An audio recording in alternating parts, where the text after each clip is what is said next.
jaw to catch calories is pretty metal. You're gonna find that a lot of the creatures roaming in deep have evolved some of the most creative ways of bagging nutrients. Probably the most popular is the fish that nearly turned Nemo into an orphan. The anglerfish has two defining personality traits, and one of them is that fishing lure hanging right in front of those life-canceling jaws. That light actually comes from bioluminescent bacteria stacking up inside a modified food. So when a bite-sized light works into the light just complements the protein, the angler ensures that some fish out there never sees its father again. The other thing anglerfish got clout for is their mating habits. I'm not gonna get into it, just know that if your bear looks anything like theirs, you're gonna need both in a restraining order. And you know, intensive therapy on top of that extra because paralysis demon isn't the only deep sea creature to weaponize light. This distinguished gentleman is known as a stoplight construct. His defining trait is that he uses a red light response. This turns out to be a massive cheat code since along the wavelength of color, the less energy that wavelength has, and the faster it gets absorbed by water. And since the color red is the longest wavelength out of all of them, it's the first one to get absorbed. This is why red light can't reach the deep sea, and the animals living in the abyss that are red actually appear black, which makes it easier for them to hide from predators and smoke. But with a stoplight using red as a searchlight, it's pretty much cracked at this version of hiding. Not to mention, most of the life underneath can see red. It's able to catch bodies while also not giving up its location to predators or the prey it packs up. This fish really evolved the whole wall hack and a real-life invisibility cloak. Tell me that ain't crazy. And that freakish overbite ensures that once prey is found, it's lost forever. Why hunt prey when you can just sit and wait for it to come to you? That's the entire playbook for the deep sea lizardfish. Just look at that smile. You know it's unprepared this time. And at over 2 feet long, they earned the title of being one of the premier apex predators of the deep sea. As a habitual camper, they lie waiting for life to pass them by before they lunge and use hypodermic needles for things to kill. Now with Apex standing for anyone providing smoke is extinguished, lizardfish don't hesitate to turn their own kind into coffee pot. And with the whole point of those teeth being to hold struggling companions in brain place, they make sure they don't live long enough to learn from their mistake. But as much of a therapy build as Gecko Guppy's mugshot might be, it might not even be the worst headshot in the ocean. Not as long as this is still a factor. I don't know anyone who would waste the oxygen trying to defend this. I would. Many say this is a base only mother could run. Well, then maybe he is my son. This is the deep sea telescope fish, one of the most stunning creatures of the deep tropical ocean. They're found at depths of about 1,600 to 6,600 feet below the surface of the ocean. I can't say that normal surface of the ocean. I'd like to see if you pick up photos online. They are often photographed at unfortunate angles that don't do them any justice. They orient themselves upwards, hanging out vertically from the water column as they use their specially adapted bodies to there are two species of fish, gigantic, don't get fooled by their meat. It makes them sound like they're gigantic, that is not the case at all. Indica only gets to about 8 inches long, and 6. Just Gigantora actually scale are about if they have some black muscles actually a bit bigger than their size, that's no problem at all. They underwent a series of skull introductions that allow for more room to just put in half. That's right, they're expert holders. In 1925, scientists found a 5.5-inch long microfish inside the stomach of a 3-inch long who described it as an incredible quality possessed by the lovely telescope fish. Yeah, I'm sure if we gave you blistex and a hairline restoration that means that there's a lot of pretty dope things just chilling in the deep. Take the barrel-eyed fish, the fish with a transparent head that means it can spot ops or prey directly above it. Thanks to those two green gummy-looking orbs that are actually its eyes, or the ultra-rare giant the length of a whale shark. When I say rare, I mean this jellyfish has been seen like 100 times in the history. The fact that you're watching it right now is kind of wild. It actually means the double was meant to help stress by turning itself into a ball to discourage predators from eating it. And if this right here looks familiar, yeah, right to his thighs. Vampire squid does the inverse as they'll turn themselves inside out and into their own personal group whenever they're pressed by a possible predator.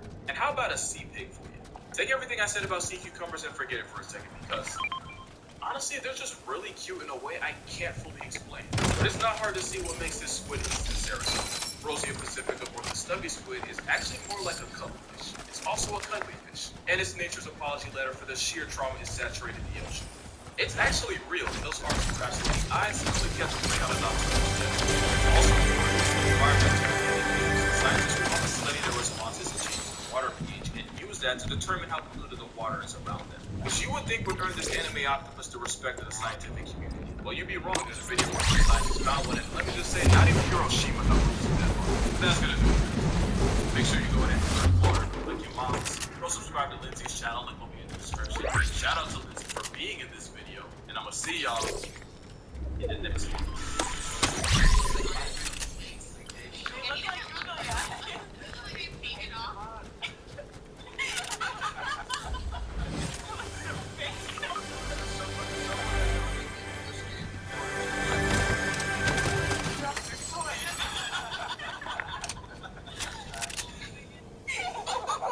Shout out to Lindsay for being in this video, and I'm gonna see y'all in the next one. They look like googly eyes. They look like they've beaten off. So fake. Someone that I really just came before and just left it here. It's like someone that kid dropped their toy. He's awesome though. He is awesome. That's a good focus. Seriously, Great focus. this is freaking me out. I want to see him It's a do something. Flash your lights.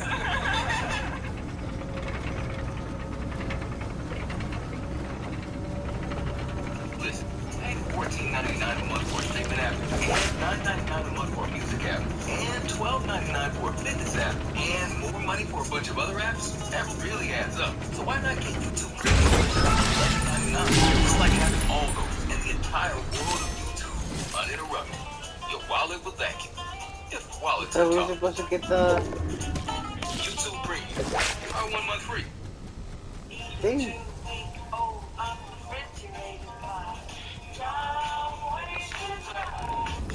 Life kind of sucks. Don't get me wrong, the gift of life is a beautiful thing and all that, but then again, none of us really asked to be here, and then one day you gain consciousness, minor character development followed, and before you can blink twice, you got student loans, a job, and taxes. All that aside, though, we actually have it pretty good. I mean, we could be ants. Because in the game of life, ants have some of the most creatively cool game overs of any animal. To be fair, ants do have a lot going for them. They take the whole strength in numbers thing and put it on steroids, resulting in a eusocial insect able to weaponize its community to take down threats hundreds of times its size, like an angry Twitter mob. The all-for-one mentality is how ants have managed to stay in the game for well over 100 million years, with today over 12,000 flavors of them seasoning virtually every part of the earth that isn't Antarctica. The problem with being so ancient is that your neighbors have had that much time to evolve around your existence, which often involves using the ant's own habits and traits against them. And trust me, you're gonna see just how ridiculous some animals got with it. Plenty of animals' grocery lists have ants on it. It'd be virtually impossible to list all of them, but here are some of the most memorable for us and traumatizing for the ants. For example, this is an ant graveyard, and most ants don't find out till it's too late. That's because the ant line is the equivalent of a Call of Duty camper that digs a funnel-shaped crater in the sand and then hides in the center of it, completely invisible to the rest of the world. All it takes is one ant to step into the death trap to get sent sliding into the center.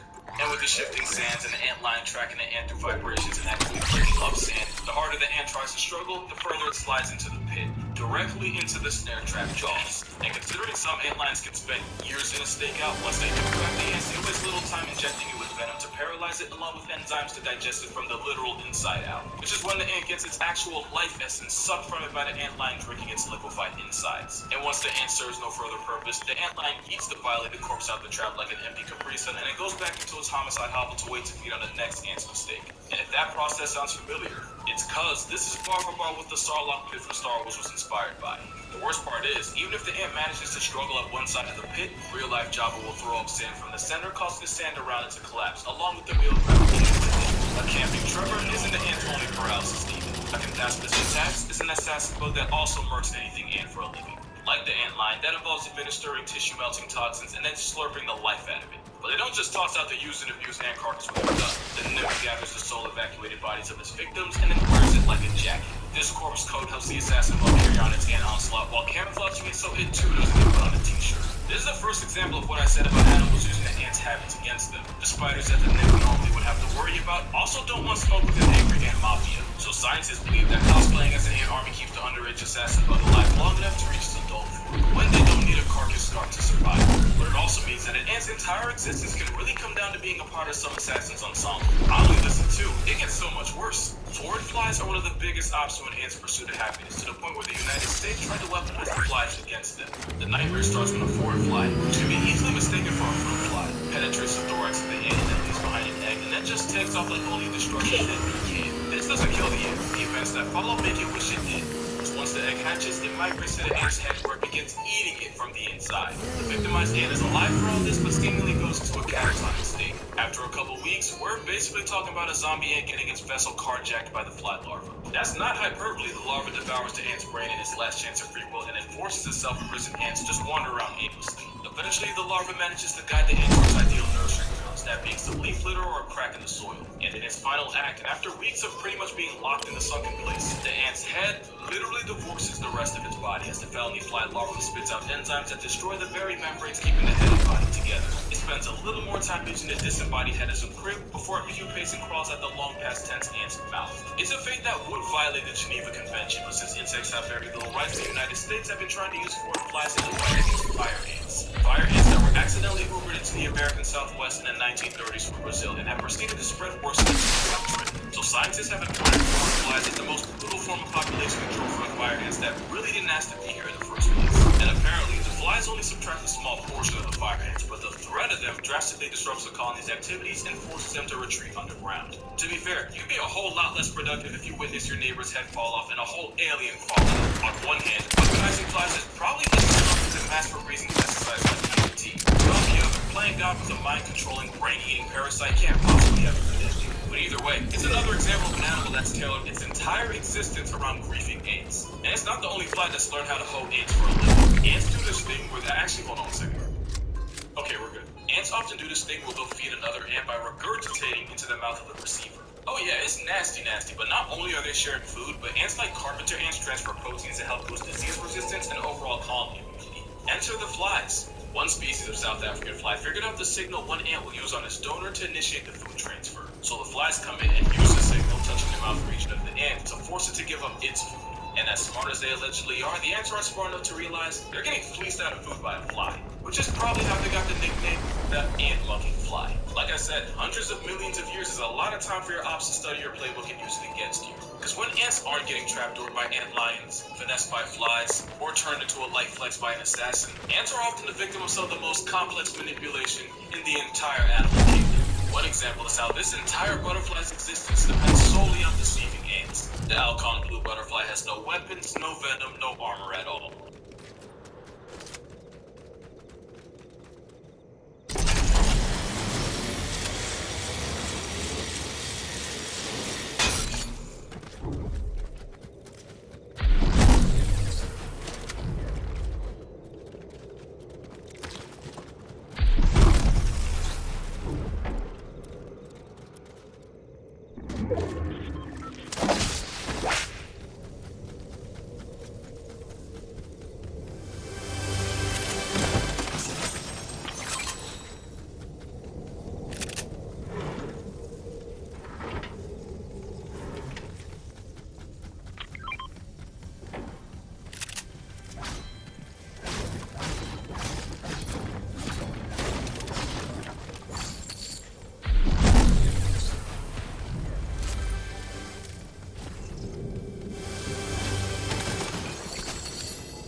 Thank you.